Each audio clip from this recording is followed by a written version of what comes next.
Bonjour, bienvenue à cette première table ronde de cette journée du 26 janvier 2023 à l'Université d'hiver de la formation professionnelle à Cannes. Je suis très heureuse d'animer cette première table ronde de la journée, un petit peu émue que ce soit dans cette magnifique salle. J'imagine que nos intervenants également, parce que ce n'est pas tous les jours qu'on intervient sur cette scène. Donc comme vous le savez et comme ça a été également rappelé hier après-midi, donc l'année 2023, l'année européenne des talents et de la formation continue. Nous sommes dans un contexte où le marché du travail connaît un paradoxe, ça a été rappelé aussi hier, avec un taux de chômage qui est à un niveau historiquement bas, tandis que le nombre d'offres d'emploi non pourvues atteint un record. Les employeurs peuvent jouer un rôle clé dans la formation des travailleurs en investissant dans la formation de leurs collaborateurs, de leur personnel et en créant des programmes de formation qui répondent aux besoins spécifiques de leur secteur. Pour les employeurs, il peut être difficile de recruter des talents qualifiés. On entend par talent qualifié des personnes comme vous et moi, c'est-à-dire tout le monde dont les compétences professionnelles ont été reconnues, validées, qualifiées, certifiées. Ces compétences professionnelles, leur développement et leur reconnaissance, c'est le sujet de cette table ronde. Vous avez dû constater que pour cette 18e EHFP, les différentes plénières, les différentes tables rondes et les différents ateliers vous permettent de vous construire votre propre parcours de formation en fonction de vos besoins. Il est donc important que je vous annonce les objectifs pédagogiques de cette table ronde. Et c'est là que je cherche la zapette pour démarrer le diaporama.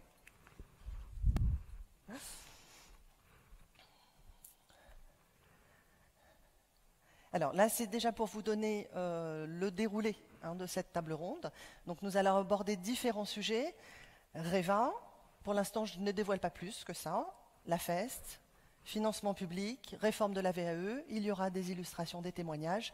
Et le dernier temps sera consacré, bien sûr, à vos questions pour lesquelles nos intervenants se feront un plaisir de répondre. Donc les objectifs de cette table ronde, donc découvrir l'évolution du rôle des acteurs de la VAE et de la FEST, découvrir les évolutions du cadre juridique et réglementaire de la VAE et ses liens avec la FEST, identifier la place de l'entreprise comme lieu et moyen de développement des compétences. Je suis très heureuse d'accueillir les intervenants avec lesquels nous allons pouvoir échanger pendant 1h30. Afin de faire plus ample connaissance, je vais leur passer la parole, chacun à leur tour, pour qu'ils puissent se présenter en 2 minutes. Donc chacun un micro. J'espère que ça passera bien. Je suis sûre que oui. Je vous en prie. Donc bonjour, je m'appelle Olivier Gérard, je suis le responsable de projet de REVA, qui est l'expérimentation qui préfigure la réforme de la VAE dont je vais vous parler tout à l'heure. Bonjour, je suis Franck Savane, je suis consultant et je suis expert à l'UEFA. L'UEFA c'est l'agenda européen pour la formation des adultes, c'est un dispositif de soutien d'aide aux politiques publiques coordonné par l'agence Erasmus+. Moi, je vous parlerai de la FEST de manière très concrète, par le retour d'expérience de 3 entreprises de premier plan. Et je vais ensuite vous parler d'un certain nombre de ressources pédagogiques qui sont disponibles à l'issue du retour d'expérience de ces mêmes entreprises. Bonjour, Maud Venturini. Je travaille à la Direction générale de Pôle emploi, au service du développement des compétences dans les territoires, donc la formation des demandeurs d'emploi. Juste quelques rappels sur Pôle emploi. Pôle emploi aujourd'hui, c'est presque 60 000 collaborateurs, c'est 900 agences, c'est, pour vous donner des ordres d'idées, 38 milliards d'euros qui sont dépensés en assurance chômage, en versement d'allocations chômage par an, 1 milliard d'euros par an environ de financement de la formation professionnelle. Donc on est le 2e acteur après France Compétences dans le financement du CPF, 3%, mais on est les 2e. Donc aujourd'hui, moi je vais vous parler aussi des dispositifs de financement qui permettent de soutenir notamment la VAE, notamment la FEST, et comment Pôle emploi s'engage aujourd'hui pour répondre aux tensions de recrutement des entreprises et tout ça pour favoriser le retour à l'emploi des personnes les plus éloignées. Bonjour à tous, merci de nous avoir invités. Axel Cournède, je suis membre du cabinet de la ministre Grandjean sur un portefeuille assez large puisque je m'occupe de formation professionnelle et d'apprentissage.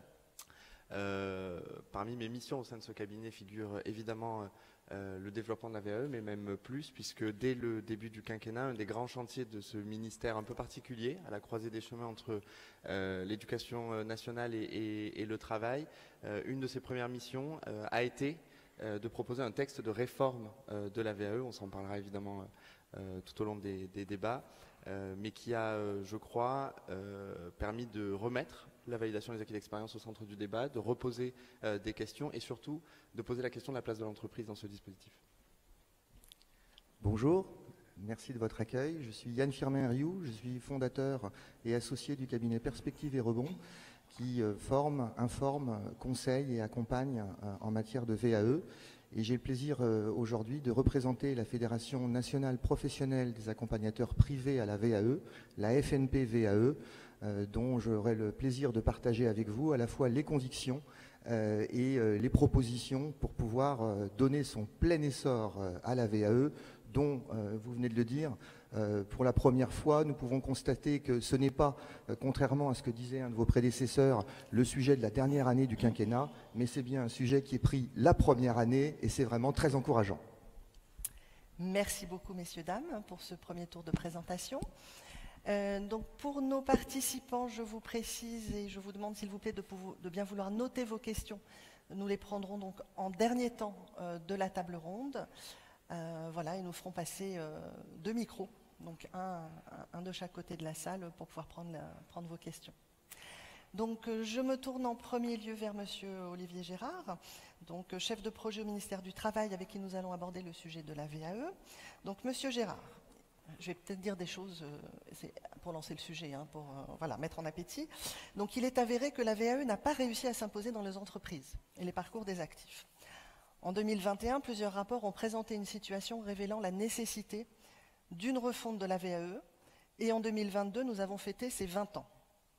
À présent, la VAE revient en force, portée par la nécessité de se former tout au long de sa vie, à un moment clé de transformation des métiers. Et Madame la ministre a parlé hier d'un Big Bang de la VAE, plus moderne, je crois qu'elle a dit plateforme à un moment donné, outil, quelque chose. Donc dans ce contexte, une partie d'entre nous découvre REVA. Qu'est-ce que REVA et en quoi ce système va-t-il améliorer le développement et la reconnaissance des compétences? Merci. Je vais mettre debout parce que allez-y. La salle est tellement grande je vous la passe ou vous me dites? Oui, merci. Allez-y. C'est plus facile de se mettre debout pour parler. Bonjour à tous. Donc effectivement, je suis chef de projet de REVA et je vais vous dire un petit peu la genèse de la manière dont le fameux Big Bang sur la réforme de la VAE s'est construit. Il n'est pas venu de manière complètement traditionnelle, puisque la réforme est portée dans le cadre d'une start-up d'État. Une start-up d'État qui est portée par les incubateurs d'État de betagouv.fr, qui sont des services de la Premier ministre, et qui transpose les pratiques produits Lean au sein de l'État. Et donc, on a une démarche dite itérative. Et donc, on travaille sur des mesures d'impact en travaillant sur la place de l'usager dans l'écosystème, comment on améliore la place de l'usager dans le système pour conforter l'évolution du service public qui est attendu. Donc on est dans un système d'amélioration continue, fondé sur l'expérimentation, sur la confrontation permanente, et donc on teste, on regarde, on pose des hypothèses, et on regarde si ça a de l'impact pour l'usager. Et on est en équipe projet, en équipe autonome, donc j'anime une équipe de 15 personnes maintenant, pour préparer la transformation de la VAE. Donc je vais vous expliquer un petit peu le générique de REVA, qui veut dire reconnaître et valider, qui est le nom de l'expérimentation qui est portée aujourd'hui par mon équipe. Et donc nous avons lancé en septembre 2021 une première expérimentation de REVA à partir des hypothèses du rapport de l'IGAS qui avait été commis en 2016 et du rapport Rivoire-Guéchat-Soubien, en disant on a repris les constats et on s'est dit comment on peut donner de la cohérence et redonner de la cohérence au système en remettant l'usager au cœur du système. Puisqu'on a, la ministre l'expliquait hier, on a des taux d'abandon dans le dispositif du début à la fin. Quand un candidat se renseigne à la VAE et qu'il va au bout de sa démarche, c'est 10%. Et on a regardé toutes les étapes de l'abandon pour dire il y a des irritants dans l'écosystème, dans le dispositif. Et donc on est parti sur des objectifs de transformation, de dire on va regarder là où on a le plus d'irritants possible sur le dispositif. Et donc on a posé un certain nombre d'hypothèses autour de l'étape de recevabilité, comment la transformer, comment la rendre moins administrative, comment la rendre plus dynamique et comment remettre l'accompagnement au cœur du système, c'est-à-dire remplacer une démarche administrative qui est le fameux CERFA avec 16 pages de notice et 4 pages recto verso à remplir, par l'accompagnement, en remettant l'accompagnement au cœur du système. Et on s'est dit, pourquoi ne pas commencer à réfléchir sur une logique de parcours?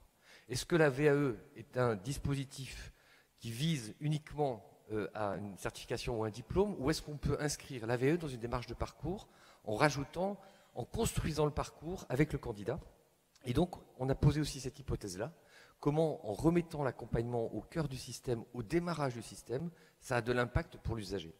Et enfin, on a regardé un des derniers irritants lourds, qui est le fonctionnement des jurys, puisque vous savez que les jurys sont dans des dispositifs différents en fonction du ministère certificateur. Et donc, on a regardé un petit peu comment on pouvait un peu disrupter sur l'organisation des jurys pour que ce soit plus fluide, plus efficace et que l'usager y attende moins de temps. Nous avons mené cette opération flash sous le gouvernement d'Elisabeth Borne, quand elle était ministre du Travail, et nous avons fait un rapport d'évaluation parce que dans les startups, on aime bien aussi évaluer l'impact sur les hypothèses que nous avons prises. Et donc nous avons fait un premier rapport que nous avons remis en février 2021 sur les mesures d'impact des hypothèses que nous avons formulées en embarquant avec nous 150 demandeurs d'emploi, donc avec le partenariat de Pôle emploi. Et on a mis des usagers et on a testé systématiquement nos hypothèses d'impact sur le public qui est avec nous. Ce rapport d'évaluation, nous avons demandé d'aller un peu plus loin, c'est-à-dire de fonder nos hypothèses, de les conforter. Et donc, la ministre du Travail de l'époque nous a fait donc une note de couverture qui nous a permis de continuer l'expérimentation, l'élargir sur une période qui a démarré en juin 2022 et qui va se finir en juin 2023. Ce qui veut dire que dans le premier rapport, nous avons commencé à formuler des hypothèses d'évolution réglementaire et législative que la ministre a bien voulu se saisir d'ailleurs, et dont on va vous parler tout à l'heure. Mais nous avons aussi des choses qui ne sont pas encore définitives, parce que comme on est une démarche itérative, on construit en même temps avec les acteurs, avec l'écosystème, les certificateurs, les usagers, les accompagnateurs, la suite de la transformation. Et donc dans cette lettre de couverture, dans cette phase où nous sommes aujourd'hui, nous avons élargi le périmètre des certifications et du public, c'est-à-dire que nous étions in vitro à 150, là nous avons un objectif de 3500 candidats rentrés dans l'expérimentation, salariés, demandeurs d'emploi, aidants familiaux, donc tout public. Nous avons commencé à préfigurer ce que pourrait être un portail unique, accessible pour le salarié et l'usager. On arrête de passer par tous les sites des certificateurs à rechercher, on essaye de simplifier l'écosystème et que l'usager, lui, puisse effectivement être au cœur de l'évolution de la réforme et non plus que ce soit l'écosystème qui pense pour la place de l'usager. C'est vraiment un point important. Nous commençons à travailler sur ce que nous avons appelé dans la première expérimentation cette notion d'architecte accompagnateur de parcours. Architecte, ça veut bien dire quelque chose, c'est quelqu'un qui construit avec le candidat. On n'est pas que dans une logique d'accompagnement. Et donc l'idée, c'est que l'architecte de parcours est quelqu'un qui est à côté du candidat et nous challengeons cette hypothèse en ce moment. Quatrième point dans notre expérimentation, on évalue l'effet d'un financement unique et simplifié. Vous savez que sur le financement, c'est compliqué. En fonction de son statut, de sa région, de sa ville, de sa convention collective, les usagers, les candidats à la VE n'ont pas les mêmes accès au financement. Et donc nous testons une ligne de financement unique avec une clé d'entrée unique pour voir est-ce que, là encore, sur le financement, on gagne en efficacité, on gagne en impact, on gagne en sécurisation de parcours. Bien évidemment, les sujets de transformation publique sont importants parce que l'écosystème est compliqué, vous le savez tous, et donc on avance aussi pour encourager un processus d'innovation au sein des ministères certificateurs. Donc on fait des ateliers, ce qu'on appelle des Open Labs. On pose des hypothèses avec les certificateurs en disant, vous savez qu'il y a une ambition politique de passer de 25 000 à 100 000 dans 3 ans. Comment nous faisons? Comment nous faisons pour simplifier nos process d'organisation des jurys, pour multiplier le nombre de candidats, sans dénaturer bien évidemment le diplôme et l'objectif du diplôme ou du titre professionnel. Et enfin, d'anticiper un peu les futurs textes réglementaires qui sont arrivés. Donc cette expérimentation a démarré, elle se poursuit, et je vais vous donner un peu le calendrier qui se poursuit sur l'expérimentation. La première chose, nous avons donc ouvert la première version du portail numérique d'accompagnement du candidat sur reva.beta.gouv.fr. Reva étant non pas le nom de la nouvelle VAE, c'est le nom de l'expérimentation, et on voulait donner un nom qui ne préfigure pas le reste, la suite. Nous avons donc lancé la deuxième phase d'expérimentation à partir du mois de septembre et nous avons remis une deuxième évaluation au ministère du Travail pour faire un point, là encore, d'impact sur nos hypothèses de construction de la deuxième expérimentation. En septembre-novembre, vous avez vu qu'il y avait un débat au Parlement, le vote du texte par l'Assemblée nationale avec des amendements qui ont été portés par la majorité suite au retour de la première expérimentation. Le JO, enfin, la loi est publiée au journal officiel et nous allons remettre au ministère du Travail dans les prochaines semaines, on s'est donné un objectif de février, le troisième rapport d'évaluation de l'expérimentation. L'idée, c'est que ça alimente la réflexion du législateur, donc du cabinet de la ministre et de la ministre, pour écrire les décrets d'application à partir des retours d'expérimentation. Donc vous voyez, on est sur une démarche agile du début à la fin pour transformer ce dispositif. En juillet, nous devrions ouvrir le portail du service public tel qu'il a été annoncé par la ministre en avance de phase. La création du GIP, ça ne vous a pas étonné, parce que c'est dans le texte de loi, d'un groupement d'intérêt public qui va piloter le dispositif. Nous allons élargir en avance de phase des nouvelles filières, des nouvelles branches, et nous ferons un rapport d'évaluation finale courant juillet pour mesurer toujours l'impact et pour toujours accompagner le gouvernement dans sa réflexion, dans sa prise de décision sur les décrets d'application. Et normalement, si tout va bien, l'ouverture du droit universel à la VE modifié devrait être au 1er janvier 2024. Voilà un petit peu le paysage sur REVA. Est-ce que j'ai tenu le temps? Oui, impeccable. Ah non, pas du tout, j'ai pas besoin de micro, pardon. J'en ai un accroché, mais j'ai pas l'habitude. Très bien, eh bien écoutez, ça fait une bonne entrée en matière sur le sujet. Donc nous allons poursuivre, et je me tourne à présent vers monsieur Franck Savane, donc expert AEFA de l'agence Erasmus+, comme vous l'avez présenté. Donc en novembre dernier, lors du congrès Nouvelle Vie Professionnelle, madame Karine Seller, alors haut commissaire aux compétences, a dit, et je la cite, « Il faut imposer la place de l'entreprise et éviter les allers-retours en formation en formant directement dans ses locaux, en développant la FEST. » Donc, ce qui est très intéressant, ce qui nous intéresse au premier chef. Donc, l'AEFA travaille depuis plusieurs années sur le sujet de la FEST. Donc, mes questions, ça va être où en sommes-nous aujourd'hui et que se passe-t-il dans les entreprises? Ça tombe bien. Voilà. Ça tombe bien parce que je vais parler d'un retour d'expérience d'entreprise. Alors, où en sommes-nous? Où en sommes-nous? Donc, la FEST, loi du 5 septembre 2018, le décret posé 4, la FEST vu en tant que dispositif par le décret de décembre 2018, laisse penser que c'est un petit peu nébuleux quand on parle avec des professionnels, avec des financeurs, et du point de vue des entreprises, c'est imperceptible. Donc on a fait un choix, avec l'agence Erasmus+, avec la UEFA, et j'ai fait un choix en tant que consultant avec les entreprises, c'est de percevoir, de présenter la FEST, non pas en tant que dispositif, mais la FEST en tant que modalité. Donc je vais vous partager 3 retours d'expérience. Première entreprise, Lizzie Aerospace. Lizzie Aerospace, c'est une entreprise qui compte 10 000 personnes, qui a 40 sites de production dans le monde. On est dans l'industrie de haute précision. Et la première démarche, vous savez, on a une approche qui consiste à dire, on a le plan de développement des compétences dans les entreprises qui est géré par les RH. Et de l'autre côté, on a la prod qui tourne plutôt de manière informelle, formation sur le tas, dont on pense que ce n'est pas totalement satisfaisant sur le plan pédagogique. La démarche de Lizzie Aerospace, c'est de dire on va d'abord commencer à professionnaliser nos tuteurs en utilisant la modalité FEST. Je précise, la modalité FEST, non pas le dispositif AFEST. Parce que quand on pense dispositif AFEST, on est tenté de se référer en fait aux 4 critères du décret, et là ça risque d'être totalement bloquant. Autre point très très important dans ce groupe, c'est que c'est la prod, d'accord, c'est la production, les interlocuteurs, c'est la direction de la production qui est porteur de cette démarche. On commence à professionnaliser et on transmet en fait les compétences, enfin on organise la transmission des compétences en utilisant la modalité FEST.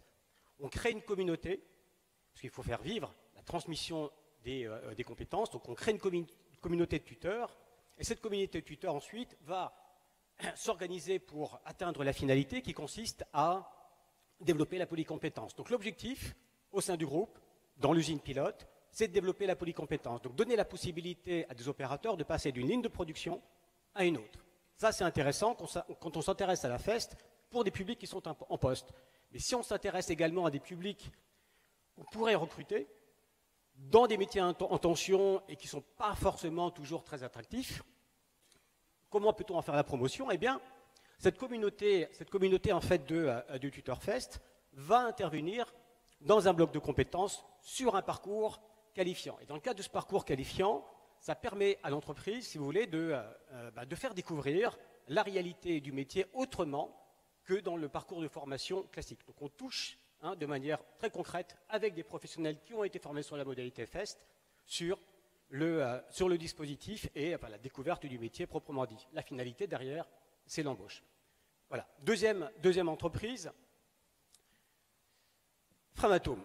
Framatome, c'est le leader international du nucléaire en France et dans le monde. Donc en fait, à la suite de la scission Areva, Framatome, vous avez EDF qui produit, distribue l'énergie, et vous avez Framatome qui intervient dans l'entretien des centrales nucléaires. Framatome, la production, en fait, il y a un site, une usine pilote qui est à Gemont, dans les Hauts-de-France, qui a monté un projet qui s'appelle le projet PTC, pérenniser et transmettre les compétences. Encore une fois, porté par la prod. Donc porté par la prod, ça veut dire quoi? Ça veut dire qu'on va s'intéresser à la modalité FEST et non pas au dispositif AFEST. Si vous voulez, là, dans ces deux entreprises, la question de la traçabilité de l'AFEST pour l'inscrire dans le plan de développement des compétences ou s'assurer que l'entreprise répond à son obligation de formation, sur 6 ans, ce n'est pas un sujet. Le sujet, c'est le développement des compétences et quelle modalité la plus pertinente peut être mobilisée dans cette perspective. Là, vous avez 4 métiers. Vous avez donc les métiers du soudage, les métiers du contrôle, les métiers du montage, de l'usinage, et le bassin d'emploi autour de l'usine de Gemont, dans les Hauts-de-France, est tellement compliqué en fait par rapport aux prérequis qui sont recherchés qu'on recrute pour entrer chez Framatome des menuisiers, des boulangers, des maçons et des usiniers, dans une plus mince proportion. Donc qu'est-ce qu'on va faire? On va s'appuyer sur des dispositifs de Pôle emploi. Donc on va s'appuyer sur la POEI, sur lequel on va proposer un parcours, un vernis technique. Ensuite, un stage en atelier de manière à découvrir la réalité du métier auquel pourraient être préparés en fait les publics que le groupe souhaite recruter et attirer. Et à partir de là, on les fait rentrer dans un dispositif régional qui s'appelle Passe Emploi. C'est un parcours qui est qualifiant. Et là, la FEST permet finalement à ces publics-là de découvrir aussi la réalité du métier autrement que dans une salle de classe, tout simplement. Et la finalité derrière, c'est l'embauche. Dans ces deux cas, on est dans des logiques où en fait on est sur des métiers en tension. Donc on a une illustration assez concrète ici de la FEST comme modalité au service d'une stratégie emploi et compétences portée par une organisation. Troisième groupe, vous connaissez certainement Intermarché. Donc Intermarché a encore une autre approche de la FEST. Ici on s'intéresse à des publics qui sont qu'on appelle des équipés polyvalents du commerce. Donc les EPC, ce qu'ils font, c'est qu'ils interviennent dans la mise en rayon. Dans la mise en rayon de toutes sortes de produits, et ça répond à une méthodologie opérationnelle. La vision en fait de la grande distribution n'est pas toujours extrêmement positive, pas attractive, et le groupe, pour limiter le turnover, donner du sens finalement au travail qui est proposé et donner de la perspective, eh bien, va recourir à la FEST en amont dans des parcours d'intégration. Alors, j'étais sur place et le premier retour du côté de l'apprenant, côté apprenant à FEST, c'est le sentiment de reconnaissance de l'entreprise par rapport à une situation qui serait réalisée sur le tas de manière évidemment informelle, qui pourrait être traduite pour l'apprenant, pour le nouvel embauché, comme étant un manque de considération. Donc il y a eu un vrai sentiment de reconnaissance du côté de l'apprenant et également du côté du tuteur à qui on a demandé d'intervenir. L'autre approche du groupe Intermarché, c'est de pouvoir décliner le label commerçant responsable dans lequel il y a une attention particulière qui est portée aux collaborateurs. Et cette attention-là, elle est portée dès le recrutement, dès l'intégration au sein du groupe. Donc là, vous prenez l'Easy Aerospace, ça a démarré en 2021, ça continue, on va encore déployer en fait la FEST dans les autres usines. Framatome, démarrage en 2020. 2023, ils ont l'ambition de déployer dans d'autres usines la modalité FEST, le projet PTC. et Intermarché. L'idée, c'est de poursuivre encore la FEST sur l'exercice 2023. Ça c'est pour le retour opérationnel concret de la FEST. Maintenant, quels outils, quelles ressources pédagogiques? Alors, dans le cadre de l'AEFA, de l'agence Erasmus, en 2020, à l'UHFP, j'avais présenté un petit guide, le petit guide de la FEST à l'usage de tous. C'est un guide qui a très très bien fonctionné. Certains OPCO s'en sont emparés, l'ont décliné en cohérence avec leur politique de branche, mais ça avait pour objectif de promouvoir la FEST qui était encore mal connue. Je ne sais pas si aujourd'hui c'est totalement connu, mais alors on a décidé d'aller un petit peu plus loin dans le cadre du groupe de travail que j'ai le plaisir d'animer depuis 2018. L'idée, donc, comme je vous l'ai expliqué, c'est de non pas parler de la FEST en tant que dispositif, mais de modalités de formation. Donc, on a mis de côté le dispositif. Ça ne veut pas dire qu'on a la possibilité de reconnaître la FEST comme dispositif si tant est en fait que l'entreprise souhaite le faire. Mais d'abord, on a mis en avant la modalité. Ensuite, on s'est intéressé à l'efficience pédagogique. L'efficience pédagogique en simplifiant le concept. C'est-à-dire que la notion de réflexivité, on ne l'aborde pas avec les mêmes mots. La notion d'analyse d'activité, on ne va pas l'aborder de la même manière. Vous voyez, on va faire de la pédagogie. C'est quand même intéressant dans le monde de la formation de faire un petit peu de pédagogie. Donc on a créé une plateforme qui est disponible. Si vous allez sur le site si vous allez sur le stand de l'agence Erasmus, vous verrez qu'on a créé une bande dessinée pour simplifier. On s'est inspiré de ce que l'on a fait en supermarché, hein, de la mise en œuvre de la FEST. Vous verrez, il y a un QR code qui vous permettra derrière d'accéder directement au site internet. Cette plateforme, vous y retrouverez un corpus de ressources pédagogiques disponibles qui sont tombées dans le domaine en fait dans le domaine public.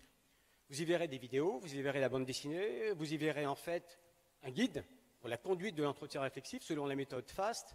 Là, la finalité par rapport au premier guide de la FEST, c'est vraiment de le mettre à disposition en pensant FEST et non pas nécessairement à FEST. Et puis l'idée aussi, c'est de dire que dans nos travaux, de penser la FEST, comment ça se passe dans les autres pays. Et si on se réfère sur... Alors, vous ne le verrez pas ici sur l'écran, c'est un petit peu petit, même pour moi, je vais me rapprocher. En 2015, il y a eu une étude qui a été menée et, si vous voulez, sur l'équivalent de la FEST dans d'autres pays européens, ça s'appelle l'apprentissage tutoré en situation sur le poste de travail. Anticiper et tutorer sur le poste de travail. Et on s'aperçoit en fait qu'on a besoin de grandir de nos pratiques en France par rapport à d'autres pays. Vous voyez, en fait, en France, le taux d'application selon une étude en 2015, il est de 23%. On est en queue de peloton. Ça ne veut pas dire que... alors c'est une étude qui date de 2015, donc une étude avant la sortie de la loi. Entre-temps, il y a eu pas mal de communication. Donc je pense que si on relançait cette étude-là, qui a été reportée en France, représentée par le CEREC, il y a une étude et un bref qui était dédié à ce sujet-là. Donc l'idée ici avec cette plateforme, avec ces ressources, c'est de voir que la FEST, dans d'autres pays, c'est de percevoir que vous avez d'un côté le formel et l'informel, d'accord, et vous avez de l'autre côté tout ce qui est dispositif et tout ce qui est modalité de formation. Nous, on va s'intéresser, je pense que la FEST, la réalité, c'est le trait d'union. C'est un trait d'union entre la formation informelle, telle qu'on ne la reconnaît pas aujourd'hui, et la formation formelle. C'est un vrai trait d'union qui est porté par la production, très souvent dans les entreprises, plutôt que par les RH. Et c'est également un trait d'union sur les modalités pédagogiques, les outils et les techniques qui font cruellement défaut sur la formation, avec la formation informelle. Merci beaucoup, Monsieur Savane. Donc là, sur ce début de table ronde, vous voyez, on a un premier panorama, donc un outil REVA pour la VAE qui est en train d'évoluer. Hein, on ira plus avant, bien sûr, ensuite avec Monsieur Courned. La FEST, L'(AFEST et là, plus loin, FEST, donc avec la UEFA et Erasmus, donc France et dans d'autres pays d'Europe. Et alors maintenant, je me tourne vers Madame Venturini, donc responsable du département ingénierie de formation à la direction du développement des compétences dans les territoires de Pôle emploi. Donc au premier trimestre 2022, Centre Info, donc il y a un an en arrière, Centre Info a publié les résultats d'une enquête nationale auprès des financeurs, public sur le financement de la FEST. Vous pouvez d'ailleurs retrouver cette enquête, les résultats de cette enquête sur le site internet de Centre Info. Donc cette enquête a fait ressortir plusieurs points, que les financeurs publics développent un certain nombre de programmes et d'offres à destination des entreprises, donc sur ce sujet qui est la FEST, que certains financeurs s'appuient sur le fait que la FEST étant une modalité pédagogique, il n'est pas nécessaire de flécher un financement particulier, que des financements publics sont possibles dans les territoires et pour les grands secteurs d'activité, et enfin que certains financeurs impulsent la mise en œuvre d'AFEST par des dispositifs et des projets novateurs et inspirants. Puis en juin 2022, l'instruction de Pôle emploi a mis en avant 2 dispositifs pour faire face aux difficultés de recrutement rencontrées par certaines entreprises, donc la FPR, l'action de formation préalable au recrutement, et la POUI, préparation opérationnelle à l'emploi individuel, en tant que dispositif complémentaire d'aide au développement des compétences des demandeurs d'emploi et des salariés en contrat d'insertion, afin de permettre le financement d'une formation préalable à l'embauche. Donc cette formation pouvant être réalisée en partie en entreprise, assurée en interne par l'employeur, notamment avec la modalité AFEST. Donc aujourd'hui, Madame Venturini, pouvez-vous nous en dire plus, en particulier, quel est le rôle des différents acteurs et que finance Pôle emploi quand on regarde par le prisme de l'AFEST?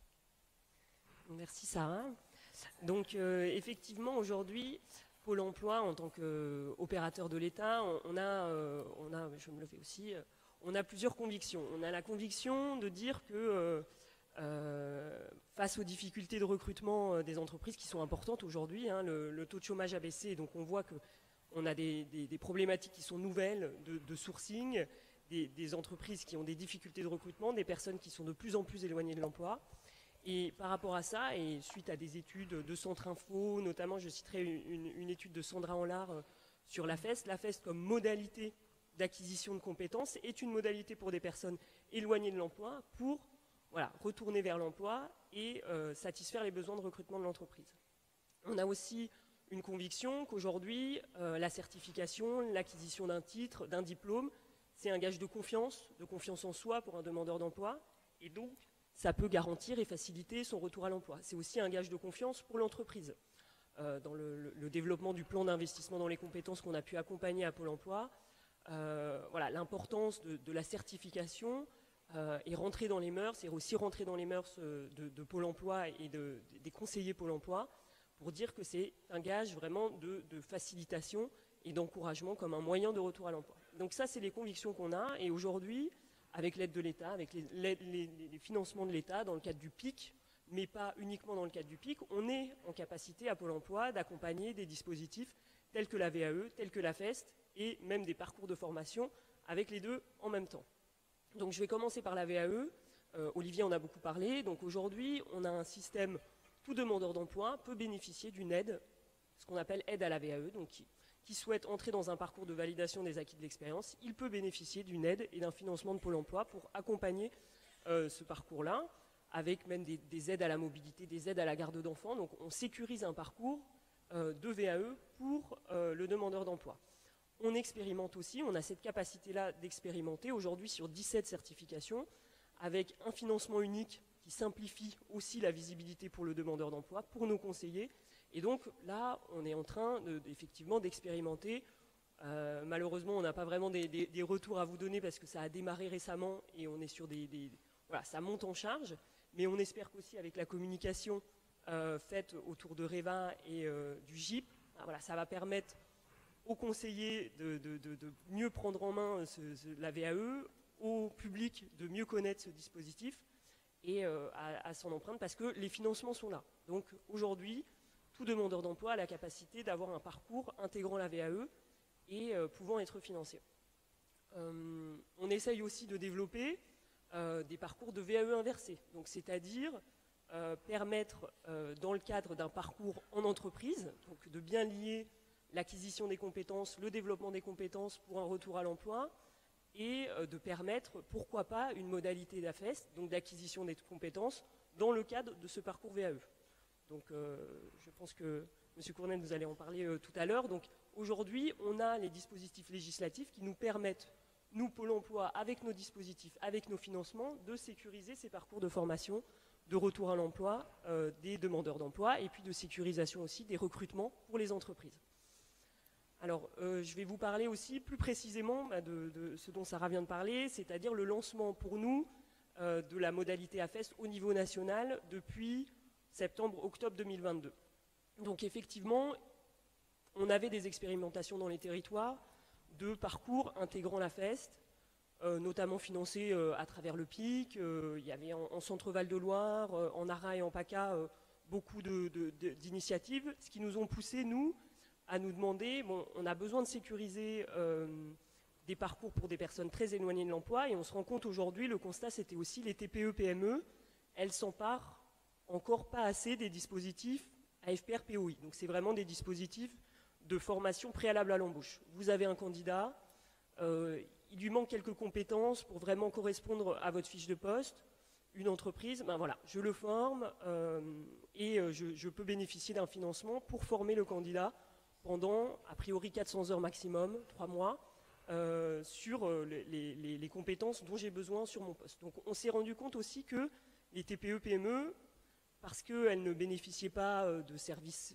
RH ou de services du personnel plutôt, disons, elles n'arrivaient pas à prendre en main ces dispositifs, ces financements pourtant qui leur sont ciblés, parce qu'on sait qu'elles ont des besoins de recrutement importants en ce moment. Et donc, on a essayé de faciliter les choses pour elles, c'est-à-dire qu'on a lancé un marché. On a aujourd'hui une quarantaine à peu près d'attributaires sur tout le réseau français, et donc qui permettent aujourd'hui à une entreprise qui a un besoin de recrutement de dire j'ai un candidat, j'aimerais qu'il puisse être formé en AFEST, acquérir une partie de ses compétences en AFEST, parce que je sais que ça va permettre de sécuriser son intégration au sein de l'entreprise. Je n'ai pourtant pas les capacités et voilà, je n'ai pas cette expérience de l'AFEST au sein de mon entreprise. Donc, on a sélectionné un nombre d'organismes de formation qui sont externes à l'entreprise, qui vont venir accompagner le demandeur d'emploi et l'entreprise dans la définition du parcours de formation, la formation d'un tuteur en AFEST au sein de l'entreprise et l'accompagnement de ces phases de réflexivité, d'acquisition des compétences. Donc aujourd'hui, une entreprise qui a un besoin de recrutement et qui a identifié un candidat peut bénéficier d'un financement pour la dédommager d'une certaine manière de la mise à disposition d'un futur tuteur, pour le temps consacré à la construction du parcours de formation de son futur employé. Et puis, on vient aussi verser une aide à l'organisme de formation qui accompagne l'entreprise, qui accompagne le demandeur d'emploi dans cette modalité d'AFEST et d'acquisition des compétences. Donc là, nous, on n'est pas dans une logique de certification, hein. On est vraiment sur des formations courtes, préalables à l'embauche, pour sécuriser plutôt le recrutement. On imagine que ça peut très bien s'intégrer dans un parcours de certification qui est plus long et qui pourrait être au sein se poursuivre au sein de l'entreprise. L'enjeu aujourd'hui, on le voit bien chez nous à Pôle emploi, c'est justement ces parcours emploi-formation. Donc vous voyez que quelqu'un qui est demandeur d'emploi puisse commencer un parcours de développement de compétences et le poursuivre au sein de l'entreprise. On a un enjeu aujourd'hui parce qu'un demandeur d'emploi, quand il devient salarié, il n'est plus demandeur d'emploi par définition, et donc il sort un peu de notre giron. On travaille avec le gouvernement pour faciliter aussi ces questions de statut. Et donc, ce que je voulais aussi vous dire aujourd'hui, c'est que Pôle emploi a les financements, Pôle emploi a les dispositifs, Pôle emploi est convaincu et forme aussi son réseau, c'est 60 000 collaborateurs, alors à peu près 45 000 conseillers, à comprendre ce que c'est la FEST, comprendre ce que c'est la VAE. Hein. Je vous laisse imaginer que ça ne fait pas partie de leur quotidien.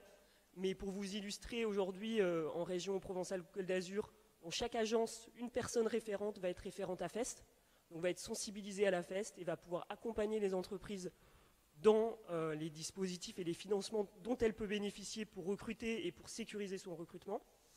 Et donc, on a un enjeu, nous, de sensibilisation de notre réseau, mais aussi de faire connaître toutes les aides qui sont disponibles aujourd'hui pour aider au recrutement, pour accompagner les entreprises et pour sécuriser le retour à l'emploi des demandeurs d'emploi très éloignés aujourd'hui de l'emploi, avec bien sûr d'autres aides parallèles, des formations aussi de remise à niveau quand c'est nécessaire. Enfin, on peut imaginer des parcours qui sont assez souples, qui sont des fois sur mesure aussi pour les entreprises. Donc voilà, ce que je voulais vous dire aujourd'hui, c'est que Pôle emploi est à votre disposition, entreprises, branches, opérateurs de compétences, pour accompagner les entreprises dans leurs besoins de recrutement et répondre aux besoins des territoires. On a un réseau qui est grand et qui, aujourd'hui, on a la chance, bénéficie de beaucoup de financement pour répondre à ces enjeux.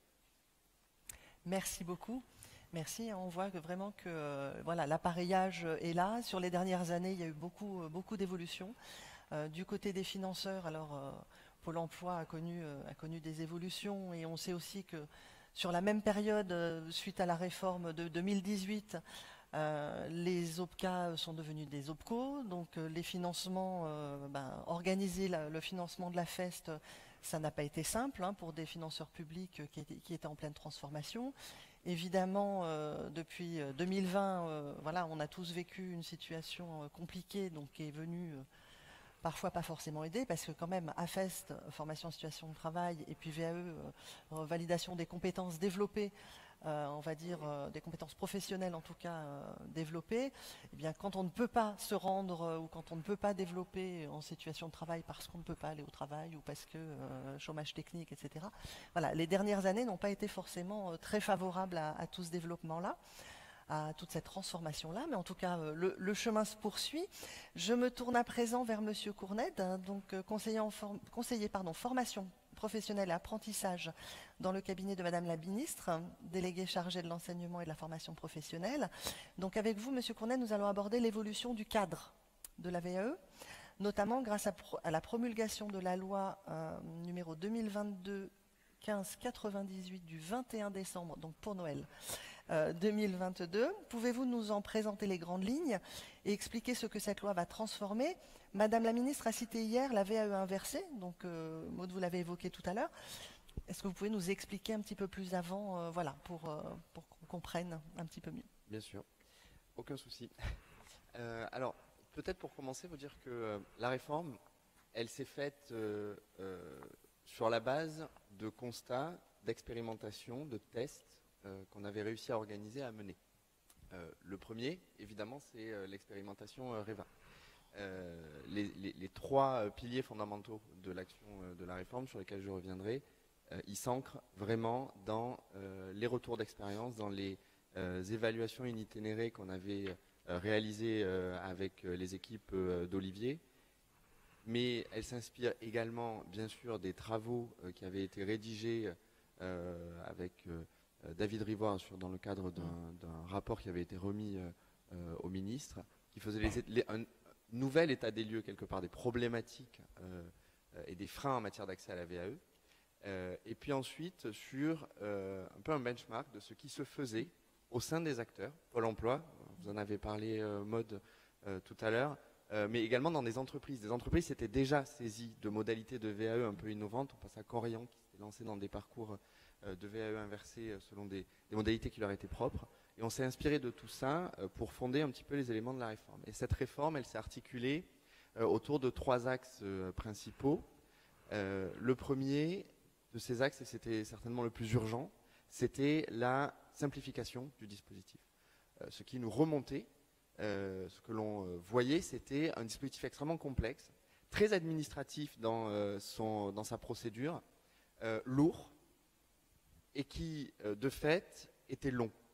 La ministre l'a dit hier, c'était 18 mois en moyenne de parcours, de l'information sur la VAE jusqu'à l'accès à un jury. C'est extrêmement long, on n'est pas du tout en cohérence avec et les demandes des entreprises et la typologie des parcours qui aujourd'hui sont recherchés par les bénéficiaires.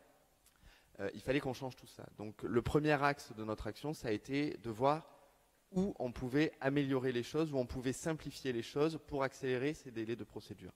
C'était évidemment sur l'axe recevabilité que nos marges de manœuvre étaient les plus importantes. Donc on a permis, dans le cadre législatif, on s'est donné la possibilité par décret, de simplifier cette étape administrative, d'en faire une étape qui n'était plus une étape de constitution de dossier, de constitution de preuves fallait se rendre compte qu'il fallait compiler des fiches de paye, des attestations de formation. Des choses qui parfois dans la carrière, dans des carrières longues, dans des carrières qui pouvaient être d'ailleurs internationales, dans des carrières qui pouvaient être hachées, en tout cas pas vraiment linéaires, ça pouvait être très compliqué et ça pouvait exclure du dispositif. Le parti pris de la réforme, c'était de dire on va dans la loi simplifier le cadre juridique, on ne va pas se lier à des éléments de procédure dans le cadre législatif, on va renvoyer au règlement le soin de fixer une procédure qui serait plus simple et surtout plus axée sur les compétences. Parce qu'on a estimé que l'expérience acquise, si on pouvait effectivement la constater dans des documents administratifs, c'était avant tout au contact du candidat qu'on pouvait l'évaluer et qu'on pouvait la toucher du doigt. Donc, à travers les textes qu'on sera amené à prendre d'application de cette réforme, on recréera une phase de recevabilité qui sera d'abord plus orale, ensuite plus axée sur le parcours professionnel et sur les expériences de vie du candidat, puisqu'on souhaite aussi élargir aux expériences acquises dans d'autres cadres que le cadre professionnel. Et on posera dans ce cadre de recevabilité une fonction qui sera celle de l'architecte de parcours. Et elle sera centrale à la fois dans le cadre de la nouvelle VAE, et elle sera centrale dans le cadre de la VAE inversée. Et j'aurai l'occasion d'y revenir. Cet architecte de parcours, il sera au service du candidat pour évaluer, préévaluer ses compétences, son expérience, voir si le choix de la certification a été le bon, quel est le niveau d'accompagnement dont on a besoin, et surtout, quels sont les compléments de formation, quelles sont les périodes de mise en situation en milieu professionnel qu'on pourrait envisager pour sécuriser sa réussite in fine. Donc c'est vraiment un service qu'on rendra dans cette nouvelle VAE au candidat pour mieux l'accompagner. Et ça me permet de faire la transition sur le deuxième axe de cette réforme qui était sécuriser les parcours des candidats. Aujourd'hui, un candidat à la VAE était assez seul quelque part avant que démarre son accompagnement, et notamment dans cette phase de recevabilité. Le parti pris pour sécuriser les parcours, c'était de dire on va faire confiance aux accompagnateurs pour évidemment accompagner à la rédaction des livrets, et ce dès la phase de recevabilité, mais aussi pour donner des perspectives de carrière, pour inscrire la VAE dans un projet professionnel et pour orienter vers des compléments de formation. Ces compléments de formation, ils peuvent évidemment être réalisés en AFEST. Donc c'est un premier pas qu'on a fait dans le cadre législatif de la VAE vers de l'action de formation en situation de travail. Alors ça peut être de la formation tout à fait classique, mais ça peut également être de l'AFEST. Là-dessus, c'était de dire, on rompt avec la logique qui dit que quand on rentre dans un parcours de VAE, on recouvre 100% du référentiel de formation. C'est illusoire de penser ça. Il fallait qu'on donne la possibilité dans un parcours, dans une logique de parcours, de se former pour renforcer des compétences, pour acquérir des compétences manquantes, pour réactualiser des compétences qui, parce que évolution des métiers, auraient pu être obsolètes chez le candidat. Et troisième axe d'intervention de la réforme, c'est la modernisation de ce dispositif. Et là-dessus, il y a deux mouvements qu'on a voulu enclencher. Le premier, c'est évidemment la création d'un service public, mais qui a la particularité d'être un service public numérique. Alors là encore, on ne part pas de rien, on part évidemment des travaux d'Olivier et de ses équipes. L'ambition, c'est d'avoir un point d'information, un point d'entrée unique. Osredige un guichet unique de la validation des équipes d'expérience, à la fois sur les aspects informationnels, mieux informer sur la VAE, à quoi peut servir la VAE, mais surtout ce qu'on souhaite donner comme rôle à ce service public, c'est vraiment de pouvoir donner des perspectives de carrière aux personnes qui souhaiteraient mobiliser la VAE. Et en faisant cela, en disant cela, ce que l'on souhaite faire, c'est donner des exemples de parcours. Parce que ce que l'on constate aussi chez les candidats à la VAE, c'est que quelque part, on a du mal à cerner comment la VAE peut rentrer dans une logique de formation, comment la VAE peut servir une logique de parcours professionnel, d'évolution professionnelle, de reconversion professionnelle. Tout ça, il faut l'expliciter, il faut le donner à voir, il faut donner des exemples concrets de mobilisation de ce dispositif. On le fera à travers la plateforme parce qu'elle a été pensée comme le point d'entrée, le point d'information unique national de la VAE. Ce qui ne veut pas dire qu'on ne s'appuiera pas sur les relais territoriaux. On s'appuiera évidemment sur les initiatives qui sont portées par Pôle emploi, les initiatives qui sont portées par les régions, notamment au niveau des points relais conseils. On ne remet pas en question l'écosystème de la VAE sur les territoires, parce que ce serait véritablement se tirer une balle dans le pied. En revanche, on estime que l'État et ses partenaires, à travers le GIP, et j'y reviendrai, doivent mettre un coup de projecteur sur cette modalité d'accès à la certification, trop méconnue, et surtout dont on a du mal à cerner son rôle dans la construction des parcours. Et puis ce service public, on l'a souhaité le plus collaboratif possible. Il ne vous aura pas échappé qu'on est plusieurs sur le sujet de la VAE, Pôle emploi évidemment, les régions en matière d'accompagnement, les opérateurs de compétences qui financent des parcours pour leurs salariés, et les associations de transition professionnelle dont la loi est venue dire qu'ils pouvaient désormais financer des parcours de VAE à des fins de transition professionnelle. Tous ces gens qui participent d'une même ambition, on a souhaité les mettre dans un espace stratégique de coordination dont on a structuré le fonctionnement, dont on va structurer le fonctionnement autour d'un GIP. Il y aura deux ambitions. La première, c'est mieux coordonner nos actions, que chacun ne fasse plus en silo et pour ses publics, qu'on se parle de nos stratégies de mise en visibilité de la validation des acquis d'expérience et surtout qu'on se parle des difficultés qu'on rencontre chacun sur nos champs de compétences de manière à ce qu'on puisse faire évoluer le dispositif de manière coordonnée. Et deuxième point, ça sera évidemment le maintien, l'évolution de cette plateforme numérique. On aura donc, je le disais, des entrées sectorielles, donner à voir des exemples de parcours, mais également des entrées territoriales, indiquer aux candidats quels sont les bons contacts sur les territoires, où aller voir, et cette plateforme, elle portera avec les membres du GIP ce service que, pour le coup, l'État rend à l'ensemble des acteurs, qui sera ce service d'architecture de parcours. Et ça sera, ce sera sur cette plateforme, au service du candidat, au service des entreprises, notamment dans le cadre de la VAE inversée, et au service des institutions compétentes en matière de VAE, que l'architecte de parcours déploiera son action. Et cette réforme, elle portait également une expérimentation en matière de VAE inversée. Alors, vous savez que la VAE inversée, ça ne parle pas vraiment sur le terme. Ça avait toute sa place dans le texte, évidemment, mais en fait, de VAE inversée, ce que l'on souhaite tester, c'est un cadre uniforme mais suffisamment souple et de financement et de rémunération du bénéficiaire et de sécurisation de l'employeur en matière d'action de formation en situation de travail. Et que cette action de formation en situation de travail se déploie dans le cadre d'un parcours de VAE. C'est-à-dire qu'on rompt avec l'idée que la VAE, finalement, l'expérience est acquise en amont du parcours. Et vous le faites déjà pour plusieurs d'entre vous, on estime que l'expérience acquise, elle peut se faire pendant le parcours et au plus près de l'entreprise. Cette VAE inversée, cette AFEST quelque part, manquait d'un cadre juridique sécurisant pour tout le monde, d'un cadre juridique qui entraînait des financements, d'un cadre juridique qui permettait de sécuriser l'entreprise dans laquelle se déroule l'action de formation, d'un cadre juridique unifié, puisque Pôle emploi portait des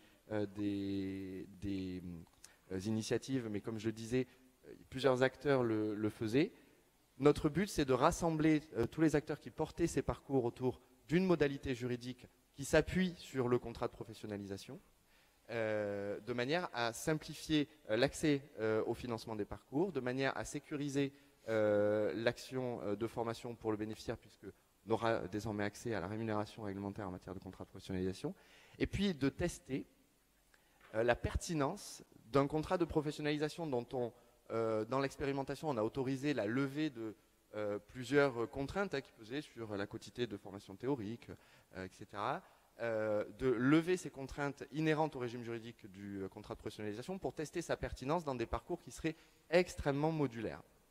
Modulaires parce qu'ils peuvent faire intervenir de l'action de formation classique, de l'action de formation en situation de travail, de l'emploi, puisque c'est aussi le but du contrat de professionnalisation, et des modalités qui puissent être co-construites à la fois avec le candidat, mais surtout avec l'entreprise.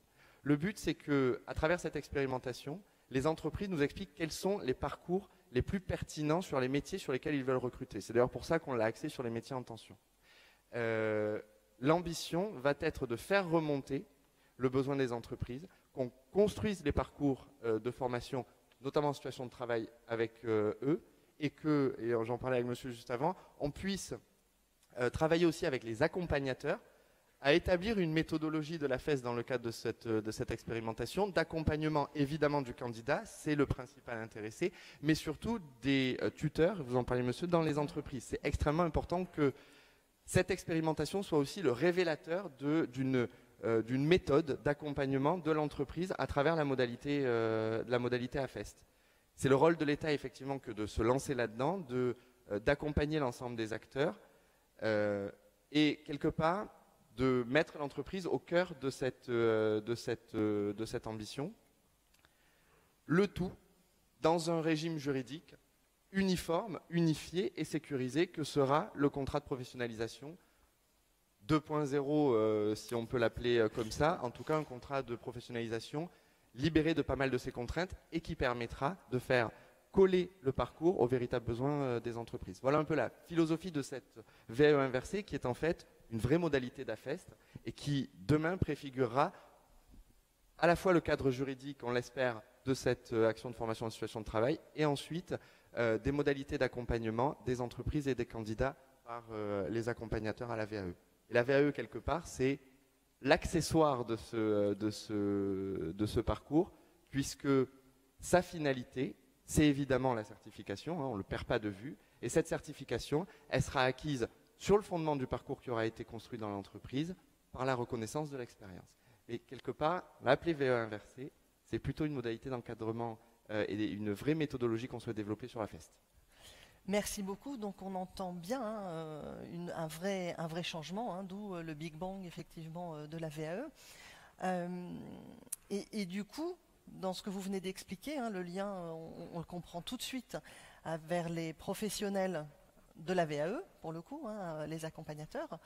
Donc, Monsieur Herriou, donc, vous intervenez pour représenter la FNP VAE.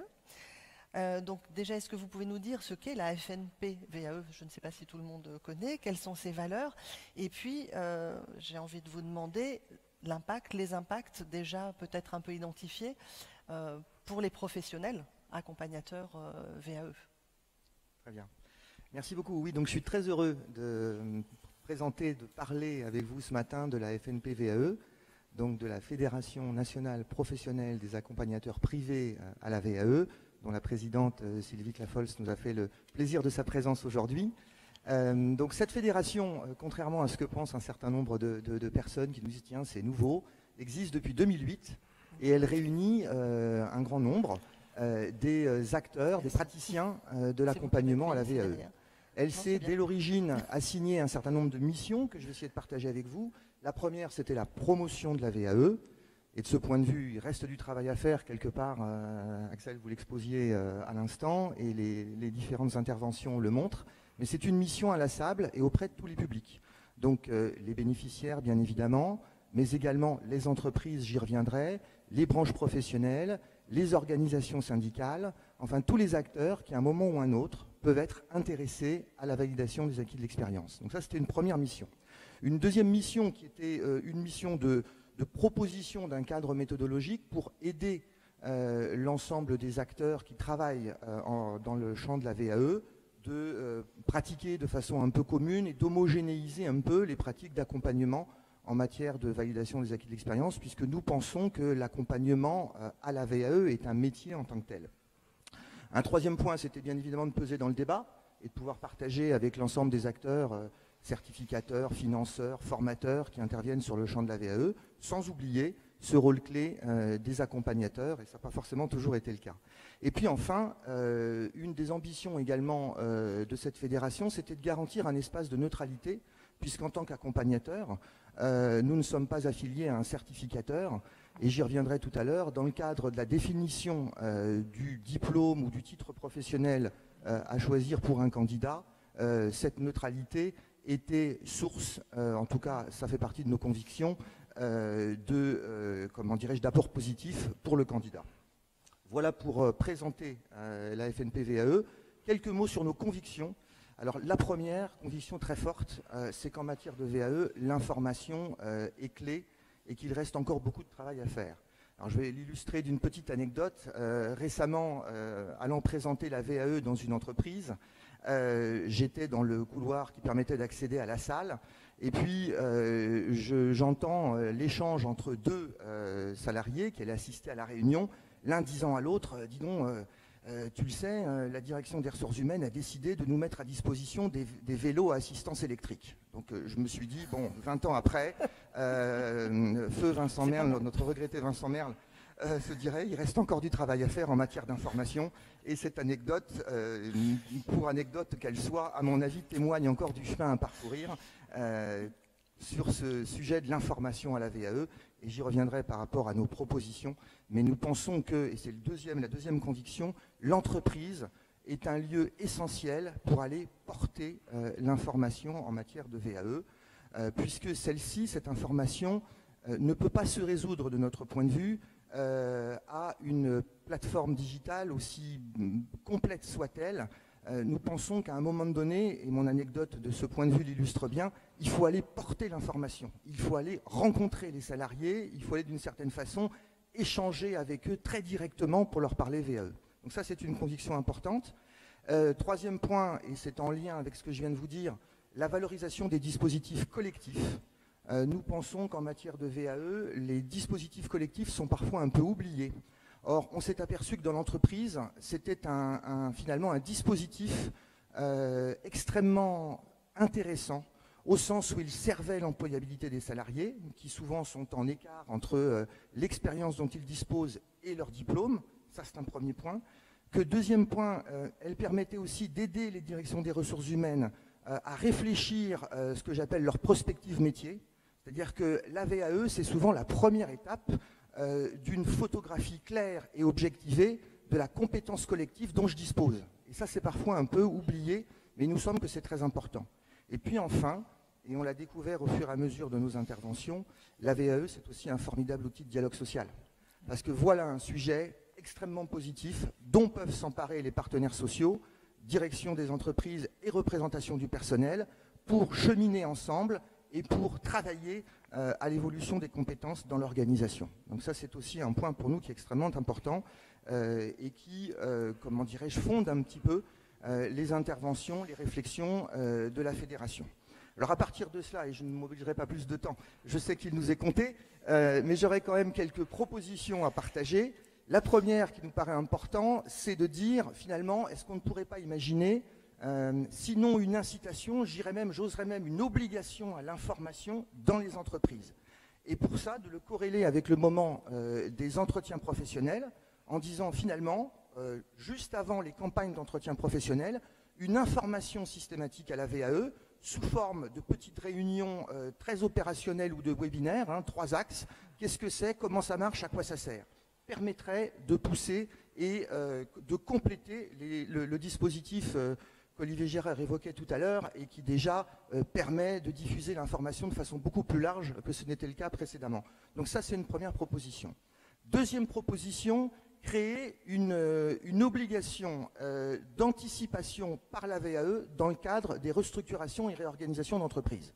Moi, je suis très frappé de voir que depuis maintenant des années, le législateur en matière de restructuration s'est enquis d'avoir une sécurisation juridique du dispositif qui soit bien établie, mais la réflexion sur l'employabilité, sur l'anticipation en utilisant la VAE pour permettre aux salariés finalement de combler cet écart entre expérience et diplôme et de préparer utilement leur reconversion professionnelle, nous semble être au sein de la fédération une piste extrêmement intéressante et qu'on peut illustrer de nombreux exemples. Récemment, nous travaillions dans une entreprise industrielle au Savoyarde. On a mis en place un dispositif collectif 5 mois avant la notification des licenciements. Ça a permis à 50 personnes sur 106 de se certifier, du CAP BEP jusqu'au Master 2. Donc quand j'entends la VAE, c'est long et compliqué. C'est un peu plus complexe que ça, pour le coup. Quand c'est bien informé et bien accompagné, on peut aller beaucoup plus vite. Et je pense que cette obligation d'anticipation inscrite dans les textes, de recourir à la VAE pour travailler l'employabilité, pourrait être une idée intéressante. Du moins, c'est le témoignage que nous souhaitions partager ce matin. Et puis je terminerai en disant finalement que le slogan des UHFP, réussir ensemble les transitions, nous amène à dire qu'on serait très heureux également en tant que fédération de participer pleinement. C'est déjà le cas pour certains des membres à travers l'expérimentation REVA, mais finalement à cette belle évolution de la VE. Merci beaucoup, Monsieur Herriou. C'est vraiment, là, on voit tout le lien et on voit aussi les réflexions croisées et qui se répondent, hein, effectivement, de chacun. Nous vous proposons à présent une dernière intervention illustration. Donc, il s'agit là d'une présentation d'Expertise France, donc, qui est une agence publique, un acteur clé de la coopération technique internationale. Nous avons ici une représentante d'Expertise France qui est dans la salle, mais alors je ne vois pas très bien avec les spots en face. Donc, Madame Amel Kaidi, qui doit être par là. Ah, pardon, voilà, juste derrière, juste devant la régie qui est au fond. Donc, bonjour. Donc, n'hésitez pas si vous voulez aller échanger avec Madame Kaidi après. Donc, Expertise France conçoit et met en œuvre des projets qui renforcent durablement les politiques publiques dans les pays en développement et émergents. Gouvernance, sécurité, climat, santé, éducation. Elle intervient sur des domaines clés du développement durable et contribue aux côtés de ses partenaires à la concrétisation de l'agenda 2030. Donc, vous voyez, on est vraiment en chemin et là, on est sur du concret. Donc, ce que nous allons voir, il s'agit d'un dispositif de VAE au Burkina Faso au travers d'une vidéo qui dure un petit peu plus de 4 minutes. Et tout de suite après, on passera aux questions-réponses.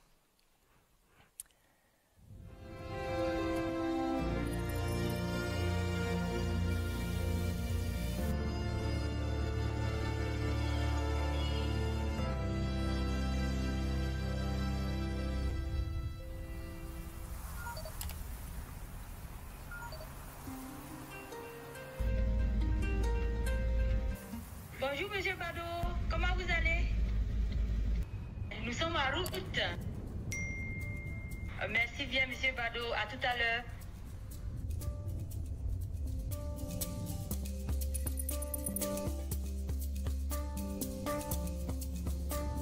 Janika projet London signi binga ludara ngatenem so bin wele la walo Viviane ko ale bi fengata projet do suivre Kari, maintenant là on na ta essayer ka fle on connaît sera ko an ka bono mo lo ni connaît amano gode lo ni connaît be kamana gwana mais yana ka set lefla an reti fait formation ka ban a kon diara yere.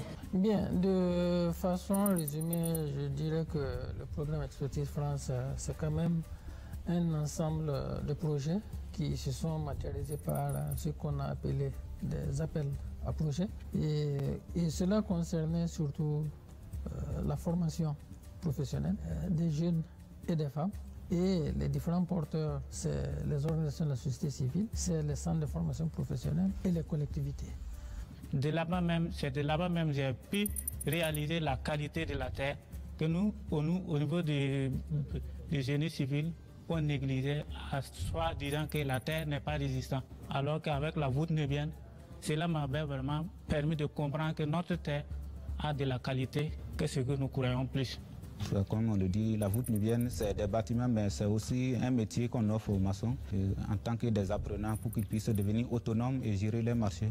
Comme formation kofe o yang wele kwanka na badiku kalanke netum bora école depuis tibiki mine anu mi be tara yo kwan be ka seberike an kamana gwana me an be seberike o lon na an tala aleke et puis an fana tara boni moni o ko jisongo o jisongo dama ya an be bin démission bi école la tigɛ kelen tɛ se k'a yɛrɛ dɛmɛ fo an ka cɛw dɛmɛ dɔɔni ne yɛrɛ ye min sɔrɔ nin o tuma na o ye n ka den gɛn n y'a ta ka taa ka école sara ale ye nafa caman ye n'ale sera ka ɲɛ taga sɔrɔ ale fana nafa bɛna se ma lon dɔ. Si j'ai quelque chose à dire, c'est d'inviter mes autres camarades à s'y lancer, même si ils n'apprennent pas la voûte nubienne. Je suis sûr que les enfants vont apprendre à leur place. An groupe kɛ an bɛ min kɛra nin an t'a tilana an b'a dɔn ni ɲɔgɔn cɛ fɛn bɛɛ ye lɔni ye fɛn bɛɛ ti wari ye i bɛ se k'a fɔ ko déplacement o b'a bɔ a ka cotisation na ka d'i ma i b'a kɛ transport ye ka taa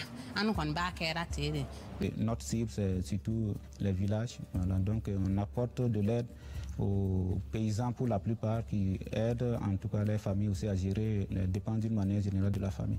Donc du coup on peut dire que ça rapporte à toute la famille, à toute la communauté locale parce que ça crée en tout cas de l'emploi, en tout cas pour tous les jeunes. Dans le cadre du projet, on a eu à en tout cas faire d'autres activités comme la VAE, validation d'acquis d'expérience. Vraiment, c'est un truc qui est important parce que c'est une première au Burkina et même en Afrique de l'Ouest. Il y a eu, en tout cas, des jeunes ne savaient pas qu'à travers son expérience, à travers lui-même sa propre confiance pour les activités, ils ne savaient pas qu'on pouvait avoir un diplôme sans, en tout cas, aller dans une salle de classe.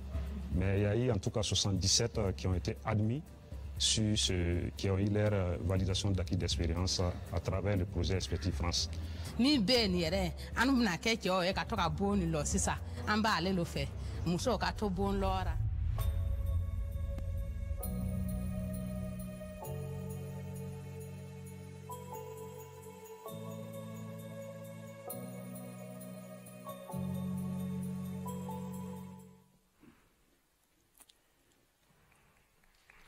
On peut les applaudir. On peut les applaudir parce que c'est vraiment, voilà, c'est vraiment aussi un autre retour, un autre regard, une autre illustration, et on retrouve les mêmes problématiques, voilà, hein, finalement. Je vous propose que l'on passe maintenant à vos questions.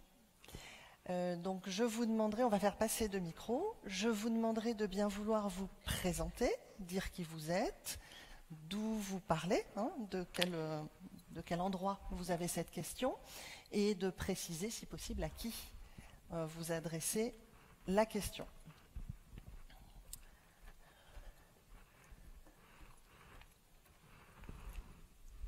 Alors, qui se lance?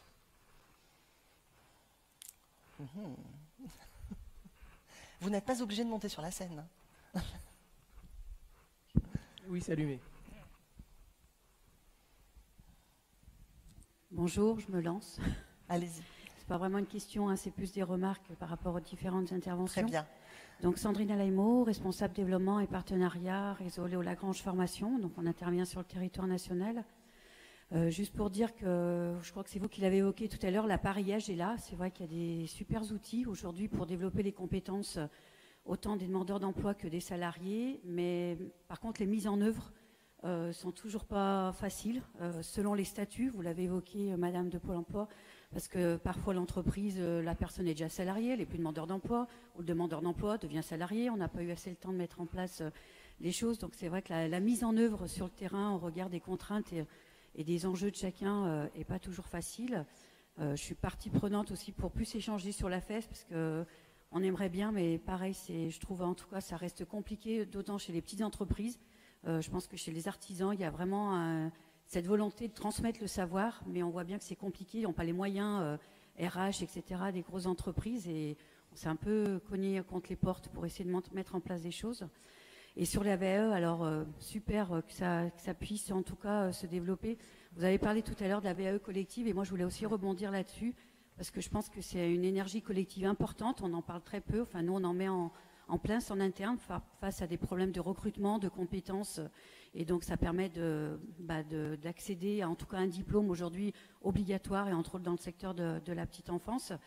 Par contre, c'est vrai qu'il y a des grosses disparités sur les jurys selon les régions, parce que quand on voit qu'on intervient sur un projet national d'une région à une autre, il y a quand même des grosses disparités selon les ministères, aussi les certificateurs.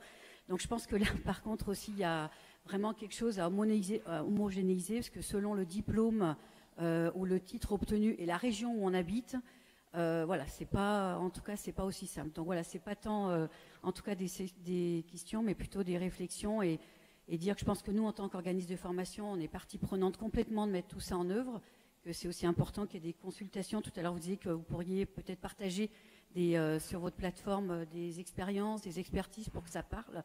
En tout cas, on est partie prenante sur nous, ce qu'on a pu mener en interne, et valoriser aussi l'engagement des uns et des autres, parce que sur tous ces projets-là, on ne le fait pas tout seul. Donc voilà, c'était plus des remarques à chaud.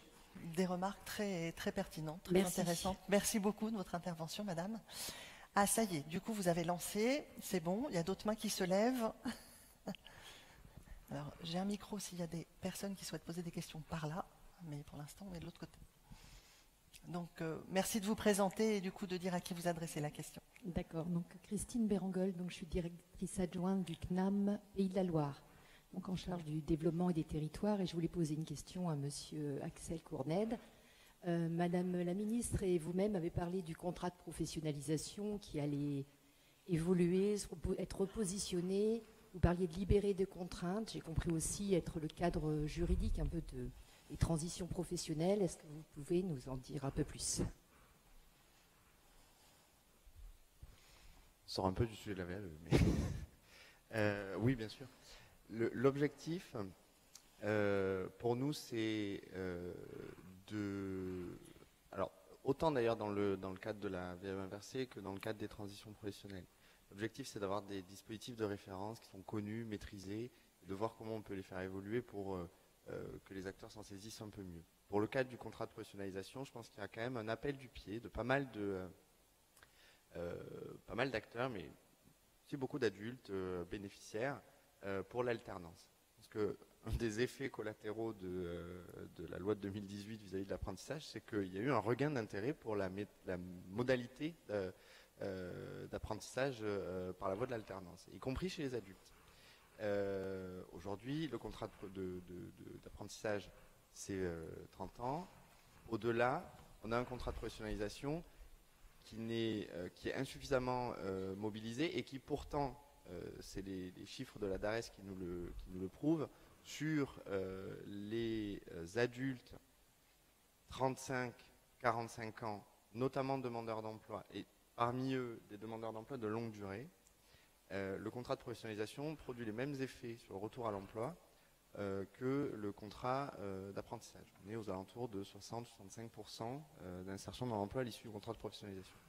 Nous, ça nous questionne sur le fait qu'on a quand même un contrat d'alternance pour les adultes qui marche, mais qui aujourd'hui, alors on regagne un petit peu de vivacité. Je crois qu'on a une augmentation de 5% sur l'année précédente, mais voilà, qui n'est vraiment pas mobilisé à la hauteur de ce qu'on aimerait le mobiliser.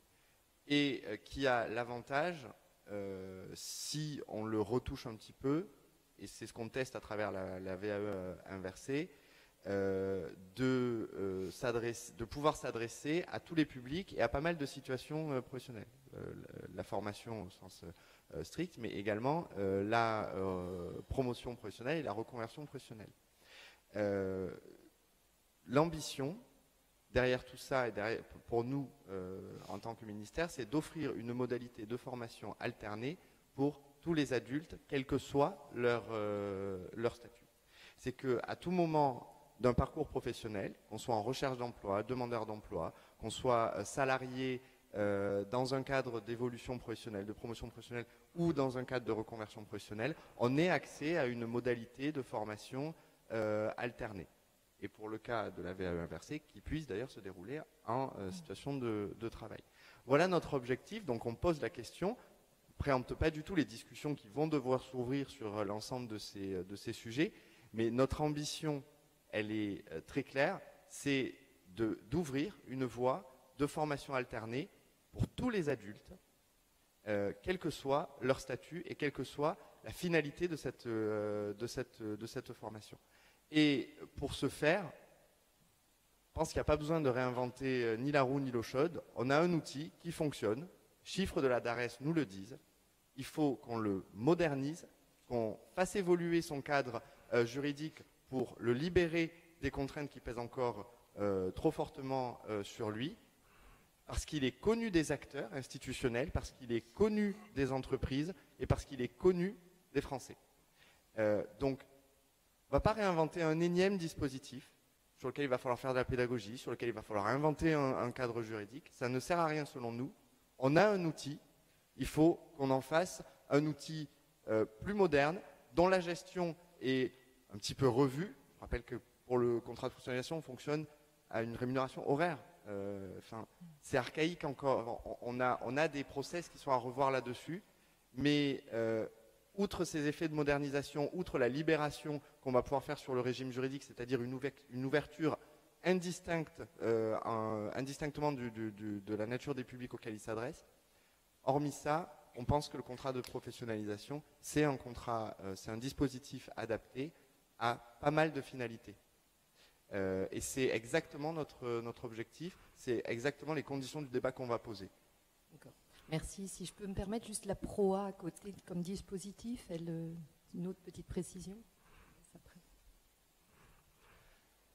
La PROA répond effectivement de l'ambition de faire évoluer, promouvoir les salariés ou accompagner leur reconversion.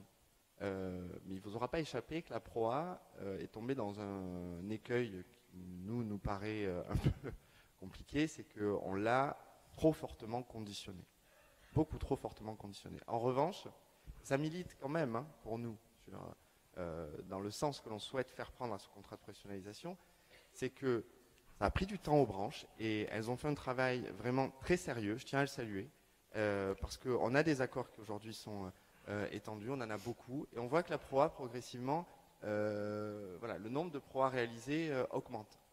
Ce que ça prouve, c'est que si on avait eu un dispositif plus largement ouvert, plus déconditionné à l'entrée, on aurait certainement mieux réussi notre pari. Mais la PROA, c'est quoi ? C'était juste un contrat de pro auquel on a mis des verrous supplémentaires. Nous, on dit, et on l'a appelé autrement en plus, c'est que le marketing ne parlait pas fortement. Nous on dit que le contrat de professionnalisation, c'est un dispositif connu. Il faut qu'on qu'on déverrouille ce dispositif et on tirera les conséquences, si c'est le sens de l'histoire, sur la proie. Merci beaucoup. Je crois qu'il y a une autre question. Quelqu'un qui a le micro et ensuite il y aura 2 personnes devant. Oui, bonjour. Donc Laurence Martin du réseau des APP. Déjà réagir aux présentations qui augurent d'un avenir un peu plus justement de mise en cohérence des différentes propositions. Donc ça c'est vraiment le côté positif de retrouver une notion de parcours de plus en plus partagée. Ce qui est intéressant aussi, que ce soit pour la VAE ou pour la FEST, c'est de bien se mettre en tête d'outiller aussi pour que toute personne puisse accéder à ces dispositifs. Sur la VAE, j'entends la simplification. J'entends que dans la validation des acquis d'expérience, il y a également pour les publics dits les moins qualifiés des compétences à identifier et voir comment on va les articuler avec la VAE. Et sur la FEST, ce qui est intéressant, c'est que ça valide bien que toute mise en situation est apprenante et qu'il faut le structurer. Après, au-delà de ça, on voit bien que cette notion de parcours évolue.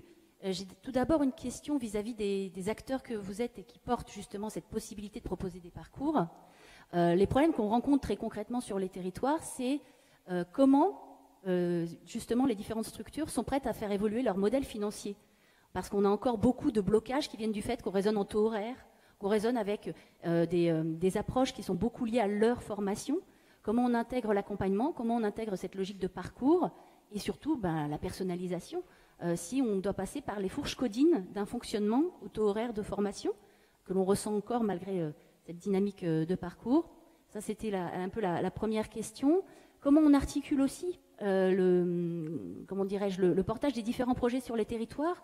On a des projets très intéressants qui sont portés par Pôle emploi.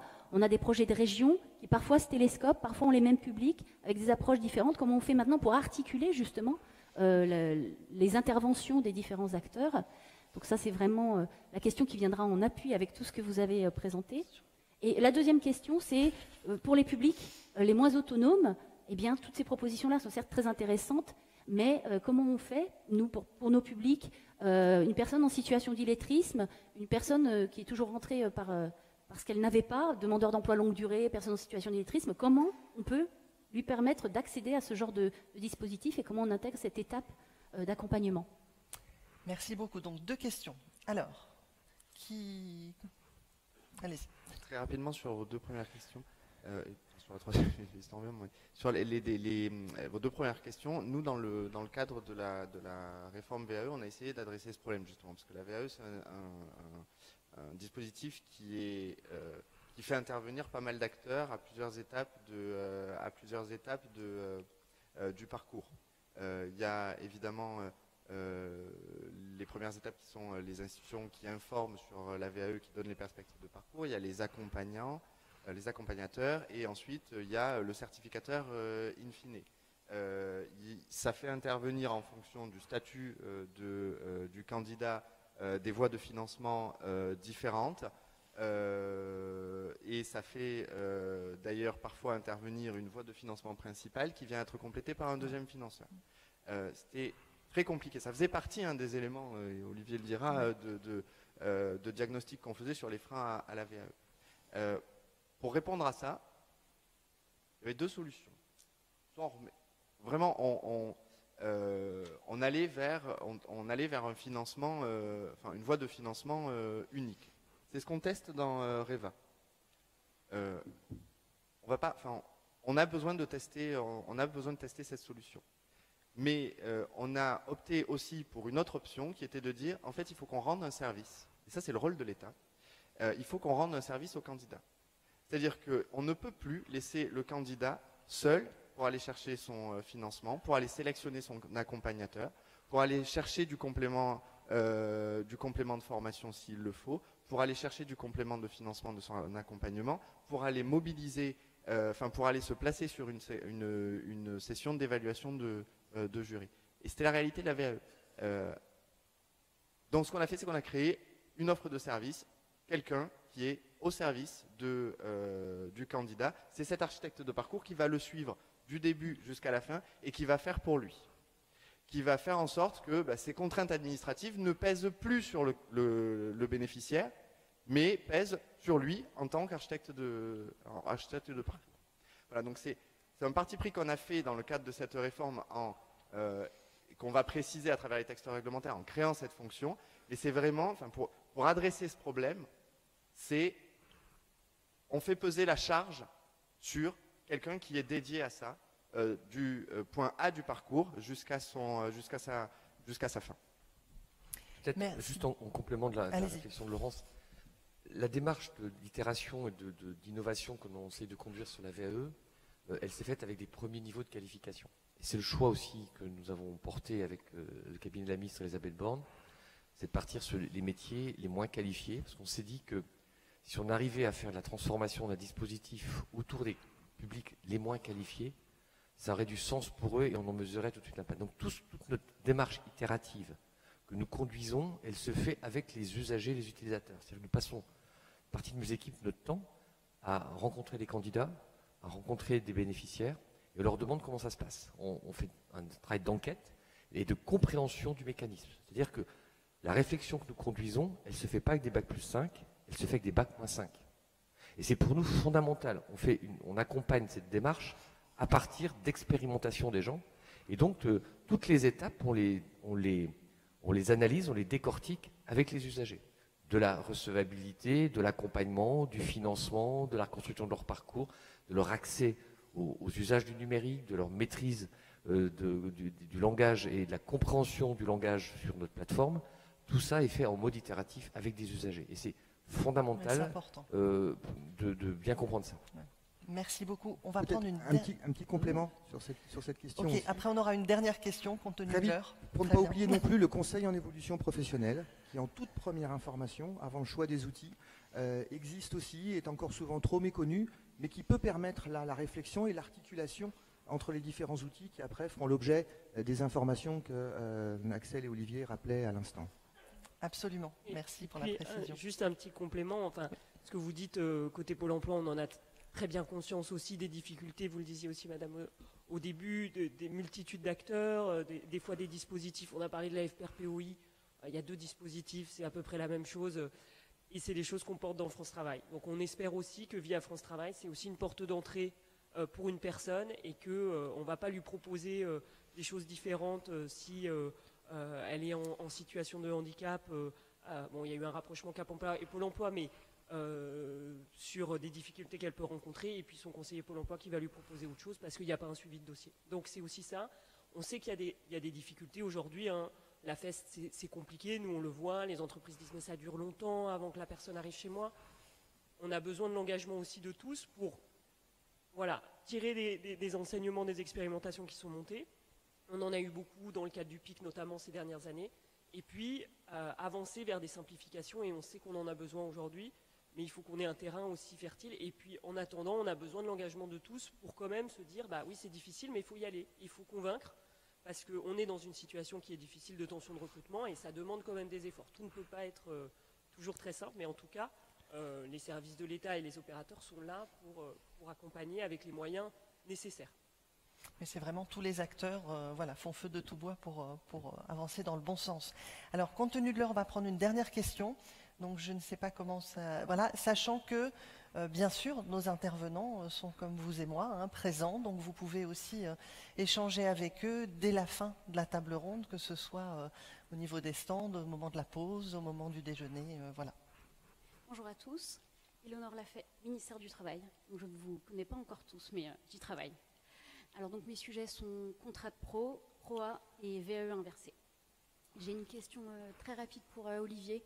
Olivier, concernant REVA, est-ce que tu as en tête les derniers chiffres pour les entrées et les durées des parcours?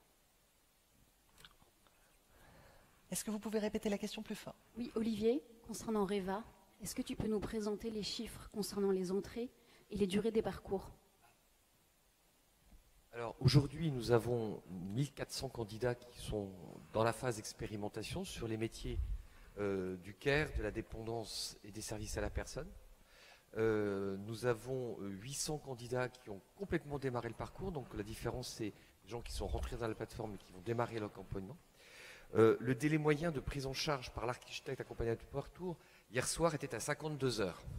Ce qu'on suit dans le cadre de tableau de bord, on leur a donné un objectif que quand le candidat rentre dans la plateforme, il soit recontacté par l'architecte de parcours dans les 48 heures. En fait, on a mis comment on appelle ça?